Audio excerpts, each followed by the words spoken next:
শেখ হাসিনা যেভাবে মানুষকে হত্যা করেছেন গত 16 বছরে, তার অন্তত 16 বার ফাঁসি হওয়া উচিত বলে আমরা মনে করি।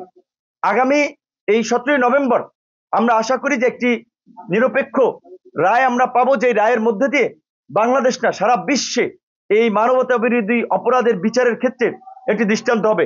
আমি রাজনৈতিক দল সমূহকে বলবো, এই লকডাউনের নামে যারা দেশে একটা নৈরাজ্য তৈরি করতে চাচ্ছে, সকল রাজনৈতিক দলকে রাস্তায় নেমে গণধোলাই দিয়ে এদের বিরুদ্ধে ব্যবস্থা নিতে হবে। এবং আইন শৃঙ্খলা বাহিনীকে বলবো, যৌথ বাহিনীর বিশেষ অভিযান পরিচালনা করুন। যারা রাস্তায় নেমেছে, মুখ দেখে মাস্ক পরে যারা রাস্তায় নেমেছে, এদের বিরুদ্ধে ব্যবস্থা নিতে হবে, এদেরকে গ্রেপ্তার করতে হবে। এবং আইনজীবীদেরকেও বলবো, যারা পয়সার জন্য আওয়ামী লীগের পক্ষে জামিনের জন্য দাঁড়াচ্ছেন, এদের আইনজীবী হিসেবে নৈতিকভাবে থাকার অধিকার নাই। আপনারা নৈতিকতা বিসর্জন দিচ্ছেন। যারা আজকে এই দেশকে এই নৈরাজ্যের দিকে নিয়ে যাচ্ছে, চিহ্নিত অপরাধী, লুটপাটকারী, সন্ত্রাসী, তারা গ্রেপ্তার হচ্ছে। আর আপনারা অমুক দলের আইনজীবী নেতা, তমুক দলের আইনজীবী নেতা শুধুমাত্র পয়সার জন্য তাদের জামিনের পক্ষে দাঁড়াচ্ছেন।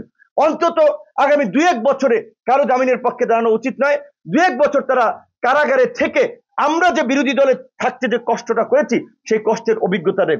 নিরীহ অনেক মানুষ যে জেল জুলুমের শিকার হয়েছে, সেই অভিজ্ঞতাটা নেক, তারা তওবা করুক, তাদের একটা উপলব্ধি তৈরি হোক, তারপরে তাদের জামিনের জন্য দাঁড়াবেন। আপনারা এই গ্রেপ্তার হচ্ছে, চট করে 3 মাসের মধ্যে জামিন হয়ে যাচ্ছে, এই জামিন তো করাচ্ছেন আইনজীবীরা। এইখানে তো বিচারকদের উপর আপনারা চাপ তৈরি করছেন। আমরা দেখতেছি রাজনৈতিক দলের চিহ্নিত বড় বড় নেতা আইনজীবী, তারা তাদের ফেস বিক্রি করছেন, ফেস ভ্যালু বিক্রি করছেন, কোর্টে দাঁড়াচ্ছেন যে তার ফেস দেখে জামিন দিয়ে দেবে। কাজে আপনারা এতগুলো মানুষ জীবন দিল, আপনাদের বিবেক একটু নড়ে না? আপনাদের বিবেক একটু নাড়া দেয় না? বিবেক একটু বাধা দেয় না যে এই জামিনটা আমি করাতে পারি না? শুধুমাত্র পয়সার জন্য লুটপাটকারীদের পক্ষে আইনজীবী প্যানেল দাঁড়াচ্ছে, যারা 1000 কোটি টাকা এই দেশ থেকে লুটপাট করছে, বিশাল আইনজীবীর বহর দাঁড়াচ্ছে। আমি মনে করি এই আইনজীবীদেরকেও, আইনজীবী সমাজকে চিনে রাখা দরকার।